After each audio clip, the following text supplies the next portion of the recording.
നമുക്ക് കത്തിരിക്കയുടെ പീസസ് എല്ലാം ഇടയ്ക്കിടയ്ക്ക് കാണാം.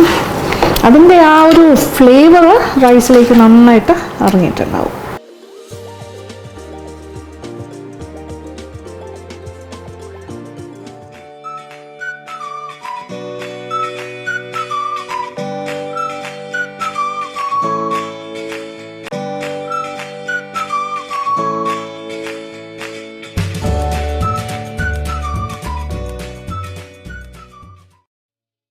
ഹലോ ഹായ് ഡിയർ ഫ്രണ്ട്സ്, അപ്പോൾ നമ്മളുടെ കുക്കിംഗ് വ്ളോഗ് ഇന്ന് ഞാൻ കുറച്ച് ദിവസമായില്ലേ നമ്മൾ പലഹാരങ്ങൾ സ്വീറ്റ്സൊക്കെ ആയിട്ട് നടക്കുന്നു.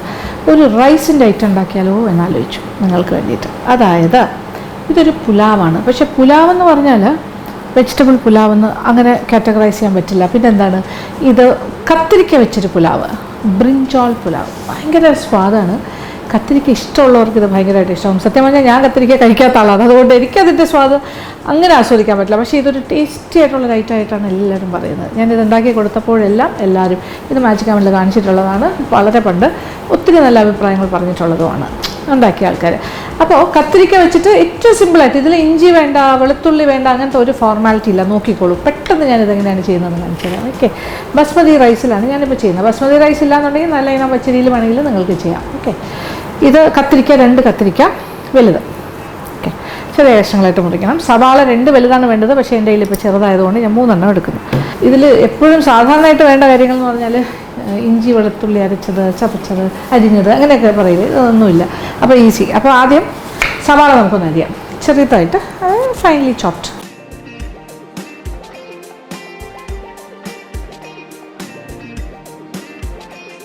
കത്തിരിക്ക ചെറിയ ക്യൂബ്സായിട്ട് അരിയണം. പിന്നെ ഇത് കത്തിരിക്ക അരിഞ്ഞ് വെച്ച് കഴിഞ്ഞാൽ പെട്ടെന്ന് കറുക്കുന്ന കാര്യമാണ്. ഇതിന് കറയുണ്ട്, അത് കാരണം നമ്മൾ വെള്ളത്തിലിട്ട് വയ്ക്കണം. പറ്റുമെങ്കിൽ ഉപ്പിട്ട വെള്ളമാണ് ഏറ്റവും നല്ലത്. വെള്ളത്തിലേക്ക് തന്നെ ഇടുകയാണ് സ്ട്രൈറ്റ് അവേ. ഇത്ര ഫാസ്റ്റായിട്ട് ചെയ്യാൻ പറ്റും. നമുക്ക് വേണമെങ്കിൽ ഇത് ഉണ്ടാക്കി കുട്ടികൾക്ക് സ്കൂളിലൊക്കെ കൊടുത്തു വിടാം. ടിഫിൻ കൊണ്ടുപോകുന്ന ഹസ്ബൻഡാണെങ്കിൽ ഹസ്ബൻഡിന് ഓഫീസിലും കൊടുത്തു വിടാം, ഒരു പ്രശ്നമില്ല.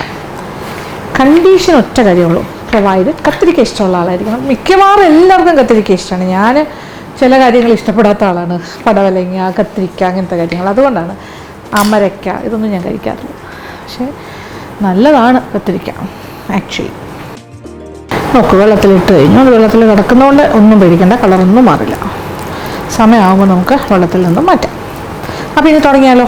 സമയമായി, ആക്ച്വലി സമയമായി. 2 കാര്യങ്ങൾ ഒരേ സമയം ചെയ്യാം. ഒന്ന്, ഒരു 3 കപ്പ് വെള്ളം ഒരു സൈഡിൽ തിളയ്ക്കാനായിട്ട് വയ്ക്കണം. കുറച്ച് ചെറുതിൽ അത് വയ്ക്കാം. ഇപ്പോഴത്തെ വലിയ അടുപ്പിൽ ഞാൻ നമ്മുടെ പുലാവ് ഉണ്ടാക്കാൻ പോകുന്ന പാത്രം, ചൂട് കട്ടിയുള്ളൊരു പാത്രം, നമ്മളിത് വറ്റിച്ചെടുക്കുകയാണ് കേട്ടോ. ഊറ്റൊന്നുമല്ല, കുക്കറുമല്ല ഉപയോഗിക്കുന്ന പാത്രത്തിൽ വേവിക്കുകയാണ്. അപ്പോൾ ചൂട് കട്ടിയുള്ളൊരു പാത്രം, അത്രയും ഞാൻ ഉദ്ദേശിക്കുന്നുള്ളൂ. ഇതിനകത്ത് എന്താ ചെയ്യുന്നതെന്ന് നോക്കിക്കോളൂ. കുറച്ച് നെയ്യ്, ഒരു 3 ടേബിൾ സ്പൂൺ നെയ്യ്, അത്രേ ആവശ്യമുള്ളൂ. 2 കപ്പ് റൈസ്. പിന്നെ റൈസിൻ്റെ കാര്യം പറയട്ടെ. റൈസിൻ്റെ കാര്യം എന്താണെന്ന് വെച്ചാൽ, ഇത് നല്ല ഇനം ബസ്മതി റൈസാണ്. ഞാനിപ്പോൾ ഉപയോഗിച്ചിരിക്കുന്നത് ഇന്ത്യ ഗേറ്റ് ക്ലാസിക്. അതിൻ്റെ ഒരു 2 കപ്പ് നന്നായിട്ട് കഴുകി ഊറ്റി എടുത്തതാണ്. അപ്പോൾ ചൂടായും തോന്നുന്നു, നോക്കാം. ഒരു 3 ടേബിൾ സ്പൂൺ നെയ്യ് ഒഴിക്കാം. Just 3 table spoon ghee. ഇനി നെയ്യ് ഉപയോഗിക്കാൻ ബുദ്ധിമുട്ടാണെങ്കിൽ എണ്ണയിലും ചെയ്യാം. ഏത് തരം എണ്ണ നിങ്ങൾക്ക് ഇഷ്ടപ്പെട്ട ഏത് എണ്ണയാണെങ്കിലും കുഴപ്പമില്ല. ഗ്രൗണ്ട് നട്ട് ഓയിൽ, പിന്നെന്താ സൺഫ്ലവർ ഓയിൽ, പിന്നെ അത് കഴിഞ്ഞിട്ട് എന്താ പറയുക റൈസ് ബ്രാൻ ഓയിൽ, ഏതാണെങ്കിലും കുഴപ്പമില്ല. അല്ലെങ്കിൽ 1 ടേബിൾ സ്പൂൺ നെയ്യും 2 ടേബിൾ സ്പൂൺ എണ്ണയിലും ചെയ്യാം. ഫസ്റ്റ് ഇത് 2-3 കാര്യങ്ങൾ നന്നായിട്ട് ചൂടാകട്ടെ. ആദ്യം നമ്മൾ കുറച്ച് അണ്ടിപ്പരിപ്പ്, ഇതിനകത്തേക്ക് ഒരു കുറച്ച് അണ്ടിപ്പരിപ്പ് വറുത്ത് വയ്ക്കാം, ലാസ്റ്റ് ഇടാനായിട്ട്. ഉണ്ടെങ്കിൽ ചേർക്കുക, ഇല്ലെങ്കിൽ കുഴപ്പമില്ല. ഇനി പ്രത്യേകിച്ച് നമ്മൾ നെയ്യെടുത്ത് അണ്ടിപ്പരിപ്പ് വേറെ ആയിട്ട് വറുക്കണ്ടല്ലോ, ഈ സെയിം നെയ്യിൽ തന്നെ വറുത്ത് മാറ്റാം. അണ്ടിപ്പരിപ്പ് നമ്മൾ ഈ നെയ്യിൽ നിന്ന് മാറ്റാം. പാകത്തിന് മൂത്ത്.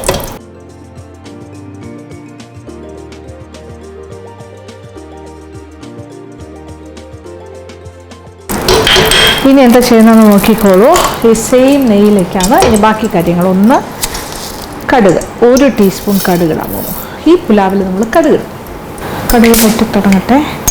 നല്ല ജീരകം എന്ന് പറഞ്ഞാൽ നമ്മൾ തോരനിലൊക്കെ അരയ്ക്കുന്ന ക്യുമിൻ സീഡ്, അതും 1 ടീസ്പൂൺ. ഇനി ഒരു ഫുൾ ടീസ്പൂൺ മഞ്ഞൾപ്പൊടി. സാധാരണ ഞാൻ ഇത്രയും മഞ്ഞൾപ്പൊടി ഇടുന്നതല്ല, പക്ഷേ ഇതിനിടുന്നു 1 ടീസ്പൂൺ മഞ്ഞൾപ്പൊടി.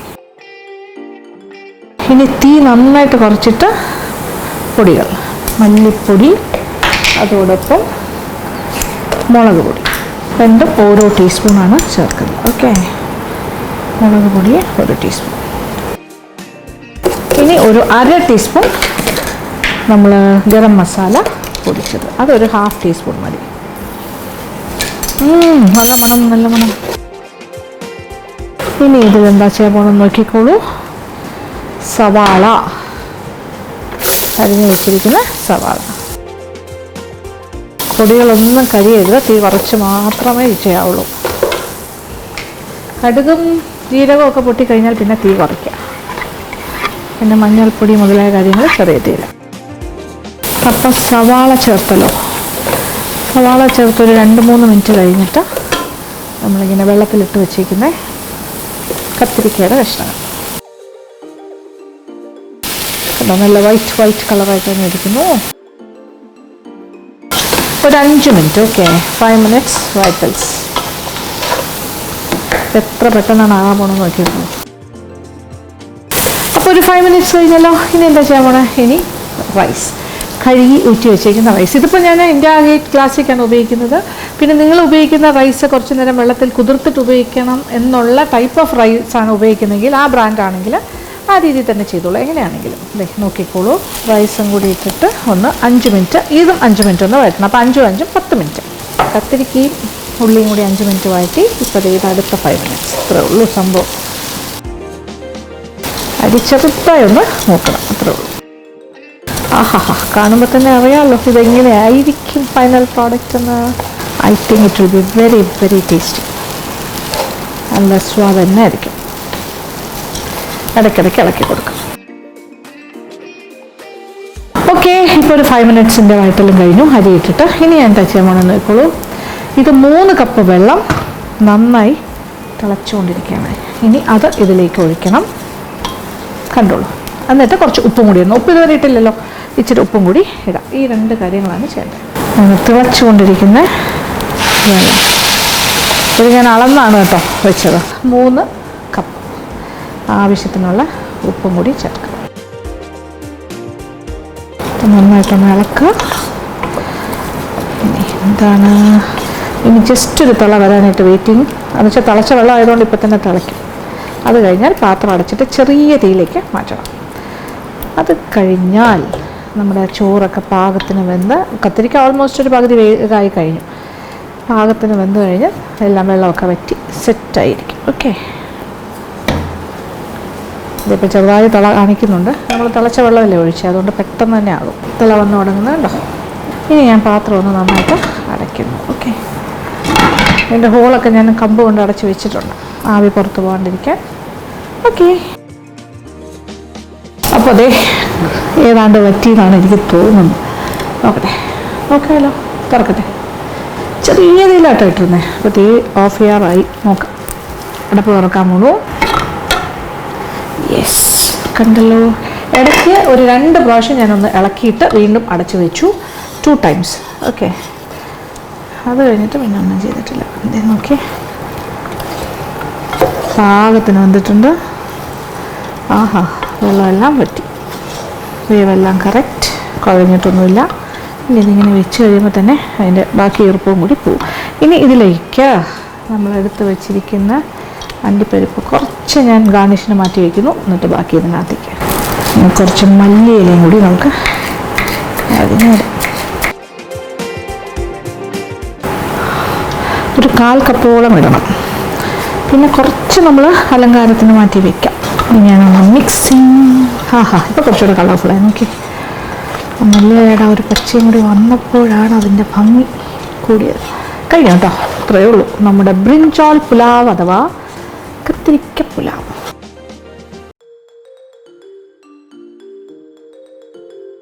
നമുക്ക് കത്തിരിക്കയുടെ പീസസ് എല്ലാം ഇടയ്ക്കിടയ്ക്ക് കാണാം.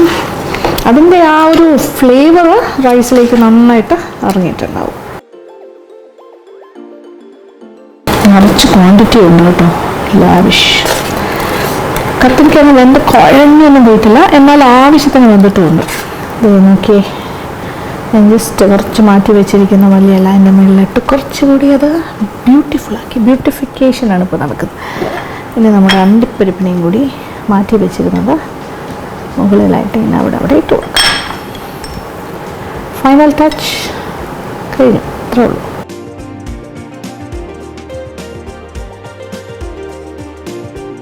അങ്ങനെ ഒരു പെർഫെക്റ്റ് ഡിഷ് നമ്മൾ റെഡിയാക്കിയിരിക്കുന്നു. എന്ത് എളുപ്പമല്ലേ! ഒരു വെജിറ്റബിൾ പുലാവ് ഉണ്ടാക്കുന്നതിനെക്കാട്ടിലും ഈസി ആൻഡ് സിമ്പിളാണ്. വെജിറ്റബിൾ പുലാവ് പോലെ നമുക്ക് ഇഞ്ചി വെളുത്തുള്ളിയൊക്കെ വേണം. ഇതൊന്നും വേണ്ട, പച്ചമുളക് എല്ലാം വേണ്ട, ഇതൊന്നും വേണ്ട. നോക്കിയേ, കാണാൻ എന്തൊരു കളർഫുൾ. ഒരു ഗസ്റ്റൊക്കെ വരുന്ന ഒന്ന് പെട്ടെന്ന് പറഞ്ഞാലും നമുക്ക് തട്ടിക്കൂട്ടാവുന്നൊരു കാര്യമാണ്. കാര്യം എന്ന് വെച്ചാൽ കത്തിരിക്ക വീട്ടിലുണ്ടെങ്കിൽ 2 കത്തിരിക്കയും കുറച്ച് റൈസിൻ്റെ കാര്യമുള്ളൂ. മല്ലിയില ഉണ്ടെങ്കിൽ സന്തോഷം. വേറെ എല്ലാം നമ്മുടെ വീട്ടിലുള്ള സാധനമല്ലേ. പിന്നെ രണ്ടാമത്തെ കേസ് എന്ന് പറഞ്ഞാൽ, ഇപ്പോൾ ഇത് അരിയുടെ കാര്യം പ്രത്യേകം ശ്രദ്ധിക്കുക. നിങ്ങൾ സ്ഥിരമായി ഉപയോഗിക്കുന്ന ബസ്മതി റൈസ് ഏതാണോ അത് തന്നെ ഉപയോഗിച്ചോളൂ. പിന്നെ കുതിർത്തിട്ടാണ് ഉപയോഗിക്കേണ്ടതെങ്കിൽ അങ്ങനെ ചെയ്യുക, അല്ലാതെ ഉപയോഗിക്കാൻ പറ്റുന്നതാണെങ്കിൽ അങ്ങനെ ചെയ്യുക. പിന്നെ നല്ല ഇനം പച്ചരിയിലും വേണമെങ്കിൽ ചെയ്യാം, അത്ര എക്സ്പെൻസീവ് അല്ലാത്ത അരിയിലും ചെയ്യാമല്ലോ.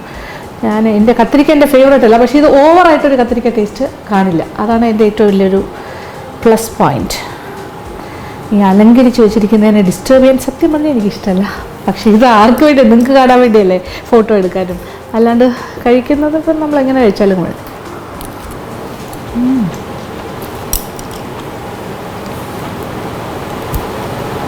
ആഹാ, വെരി ഫ്ലേവർഫുൾ, നല്ല ടേസ്റ്റാണ്.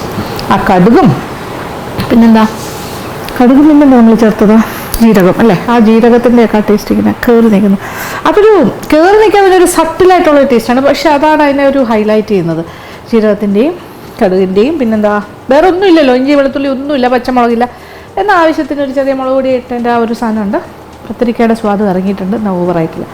എക്സലൻ്റാണ്. ഇതിൻ്റെ കൂടെ കഴിക്കാൻ ഒരു അച്ചാറും പിന്നെന്താ തൈരും ഉള്ളി പിന്നെ ടൊമാറ്റോ പച്ചമുളക് ഇഞ്ചി എല്ലാം കൂടെ അരിഞ്ഞിട്ടൊരു റൈത്ത സൈഡ് ഡിഷ്, അത് മാത്രം മതി. അതല്ലെങ്കിൽ ഒരു ബൂന്തി റൈത്ത ആണെങ്കിലും എക്സലൻ്റ് ആയിരിക്കും. ബൂന്തി റൈത്ത അറിയാമല്ലോ, ലഡുവിനൊക്കെ ഉണ്ടാക്കുന്ന പോലെ മിക്സറിനകത്ത് കിടക്കുന്ന ബൂന്തിയില്ലേ, അത് തൈരിലിട്ടിട്ട് നല്ല കട്ടിത്തൈരും ബൂന്തിയും കുറച്ച് മല്ലിയില ഉപ്പ്, വേറെ ഒന്നും വേണ്ട. ഇച്ചിരി മുളക് പൊടി അതിൻ്റെ ടോപ്പിലിങ്ങനെ ഒന്ന് ഗാർണിഷിന് വേണ്ടി ഇടാം. So this is A beautiful dish. എപ്പോൾ വേണമെങ്കിലും ചെയ്യാവുന്നതാണ് കേട്ടോ, എനിക്കിഷ്ടമാണ്. ഓക്കെ, അപ്പോൾ എനിക്കിഷ്ടമാണെന്ന് പറഞ്ഞാൽ കത്തിരിക്ക കഴിക്കാത്ത എനിക്ക് പോലും നല്ലതാണെന്ന് പറയാൻ തോന്നുന്ന ഒരു വിഭവം അല്ല. അപ്പോൾ കത്തിരിക്ക പ്രേമികളുടെ അവസ്ഥ ആലോചിക്കുക, എന്തായിരിക്കും ഇഷ്ടം. ടിഫിൻ ബോക്സ് ആയിട്ട് ആക്കാനും നല്ലതാണ്. അപ്പോൾ സന്തോഷം. അപ്പോൾ ഈ വിഭവം ഇഷ്ടപ്പെട്ടു എന്നുണ്ടെങ്കിൽ നിങ്ങൾ കമൻറ്റ് ബോക്സിൽ വന്ന് അതിനെക്കുറിച്ചൊക്കെ പറയുക. പിന്നെന്താ, നിങ്ങളുടെ ഫ്രണ്ട്സുമായിട്ട് ഷെയർ ചെയ്യുക ഈ വീഡിയോ. ആൻഡ് പിന്നെ എടുത്തു പറയട്ടെ, നമ്മളുടെ സബ്സ്ക്രൈബേഴ്സ് കൂടിക്കൊണ്ടിരിക്കുകയാണ്, നമ്മുടെ ഫാമിലി വലുതായിക്കൊണ്ടിരിക്കുകയാണ്. നിങ്ങളുടെ എല്ലാവരുടെയും അകമഴിഞ്ഞ സപ്പോർട്ടും സ്നേഹവും കൊണ്ട് മാത്രമാണ് നമ്മളിങ്ങനെ പെട്ടെന്ന് തന്നെ വളർന്നുകൊണ്ടിരിക്കുന്നത്. അപ്പോൾ ആ വളർച്ച തുടരട്ടെ. നിങ്ങളുടെയൊക്കെ സ്നേഹം എനിക്ക് ഇനിയും വേണം. ഇനിയും കൂടുതൽ അംഗങ്ങൾ നമ്മുടെ ഫാമിലിയുടെ ഭാഗമായി വരട്ടെ. അതിന് വേണ്ടിയിട്ടാണ് പറയുന്നത്. നിങ്ങൾ സബ്സ്ക്രൈബ് ചെയ്യാതെയാണ് കാണുന്നതെങ്കിൽ പ്ലീസ് ടു സബ്സ്ക്രൈബ്. ഓക്കെ, അപ്പോൾ thank you for watching and keep on watching Lakshmi Nair vlogs.